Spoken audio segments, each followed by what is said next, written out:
এই আজকে থেকে শুরু। আজকে থেকে শুরু। আর কতদিন চলবে এরকম? কতদিন চলবে না এই তবে অবস্থা? থেকে তোদের এই থানা থাকবে। এই সেলিব্রিটি বলে কি শুনে যান। ভাই আমি মদ খাই, আমার লাইসেন্স আছে আর আমার সবকিছু আছে। আপনারা কি মনে করতেছেন এতক্ষণ? আপনাদের সাথে আইসা এসে কথা বলতেছে, আপনারা আইসা এসে কথা বলতেছেন ও বাবা খায় আমি কি দোষ করছি? ভাই আমি মদ খাই, আমার লাইসেন্স আছে, আমার লাইসেন্স করা, আমার বারের লাইসেন্স করা, আমি মদ খাই। ও মদ খান, বাংলাদেশ করা। না এগুলো কোনো কিছুতে আমি আসক্ত না। আপনার সঙ্গীর নাম কি? জাস্ট আমি ট্যুর দিতে আইছি। সঙ্গীর নাম? বাবার নামে বলা লাগবে? হ্যাঁ, বলেন কি না বাবার নাম বলেন? রহমান। রহমান। মায়ের নাম? পারুল। এই ব্যবসা কতদিন করেন? এই আজকে থেকে শুরু। আজকে থেকে শুরু।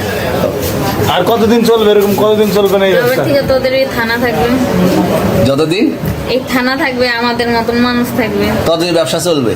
আপনারা চালাচ্ছেন বিদায় তো চলবে। আচ্ছা ঠিক। আমার বাপের জন্মে কেউ হয় নাই, আমার জাত গোষ্ঠীতে কেউ হয় নাই। এখন এই মালগুলো আসলে কার? এই যে 40 পিস ইয়াবা এগুলো কার? এনাদেরকে জিজ্ঞেস করেন। আমি তো পাইছে তো আপনাকে সহ, গাড়ি সহ, আপনার সঙ্গী সহ। আপনার সঙ্গী ভাই পাইলেই কি আমার আমার নাকি? আজব আপনার তো সঙ্গে- আপনারা আপনার- আজব আজব প্রশ্ন করতেছেন কি লিগা? ইয়াবা পাইছে মানে কি আমার? ইয়াবা কার হ্যাঁ? তাহলে? গাড়ি কার?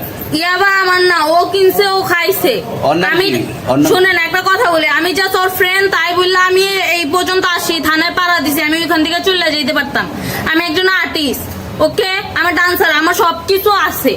আপনারা কি মনে করতেছেন এতক্ষণ? আপনাদের সাথে আইসা এসে কথা বলতেছে, আপনারা আইসা এসে কথা বলতেছে ও বাবা খায় আমি কি দোষ করছি? ভাই আমি মদ খাই, আমার লাইসেন্স আছে।